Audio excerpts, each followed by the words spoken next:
Hi, marry me. This is a video response to Wiccagem, who made a video asking what do people do to get into their divination mood.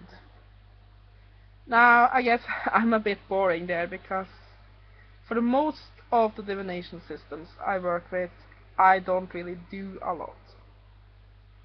Now, sometimes I can do a complete ritual with opening a circle, having incense and candles and tarot cloth to do the divination on, all of that. But that's more because I think rituals are fun and interesting to do, not because that I feel I need them.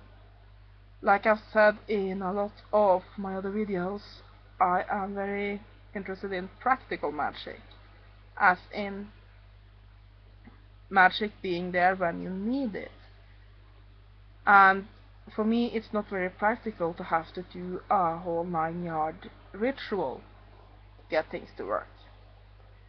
So I tend to just grab the tool and do the divination and move on with my day. So my only real the thing I really do different, and that is when I work with the Uja, I sometimes will do a protection ritual, or rather, not just the Uja board, but any kind of direct spirit communication, such as automatic writing and so on. I will often do a protective ritual right after, because you never know which one you're going to contact. Now, I don't think the Ucha in itself is dangerous and so on, but I think that when you are dealing with forces you do not necessarily understand, it's better to be safe than sorry. But for most other things, I generally just, excuse me? Yes. I generally just do them. Like, I try to do a tarot reading once a day. Now, for some reason, I use only the Major Arcana for this.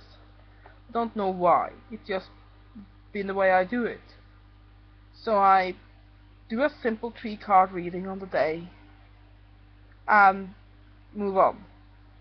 And really, I do the same with everything: dice divination, oracle cards, tarot, dowsing. With crystal balls, I have to spend a bit more time because there's a lot more meditation involved. So then I tend to sit, breathe deeply, relax, and sometimes then it's helpful to have the candles burning, doing the whole ritual thing to get in the mood, or get your active mind to relax so that your intuition can bloom. But and the same with scrying bowls and the like, it's a bit more meditation involved. But for any of the divination tools that is cards, stones, symbols, and so on, I generally just do them. Now, I also really like to work with tea leaves and divining with in coffee.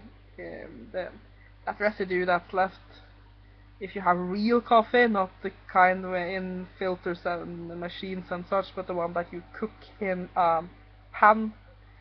Yeah, and basically it's the same there, but of course then you have to prepare the drink first. Now, I'm not really of the school of thought that you have to prepare the tea or coffee, particularly with divination in mind.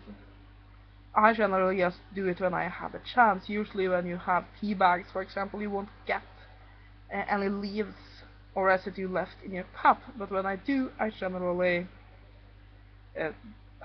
do divine in it.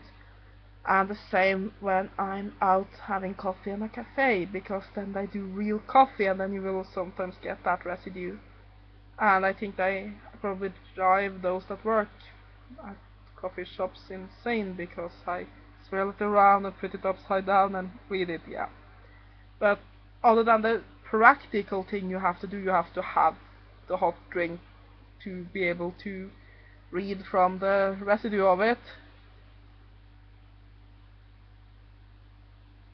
I don't do a lot of preparation. Now, as for what routines around it, I try to do tarot once a day. Tarot is probably my main divination tool, and after that it's probably dice divination. I am relatively good with tarot leaves and coffee. I'm not really sure what it's called in English, but you know that black stuff that's left in the coffee cup? Yeah, that. But there's a lot of different tools I use. But generally, the one I do once a day is that I work with the tarot, and I also do a quick meditation over the day's number, numerologically. So if you add the dates together, you will get a number and what that means for the day.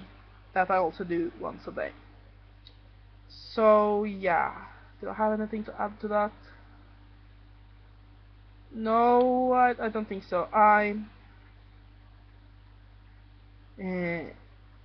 generally just do things in the most practical way possible. If I'm gonna write the divination up in my book of mirrors, I will prepare things so that I can just quickly note up the answers when I have them fresh in my mind, so I don't have to write up the form, so to speak, after I've done the divination. Other than that, I don't do a lot of preparation, unless I really feel like doing a full ritual that day. So yeah, that's my answer. I hope you liked my video, and blessed be.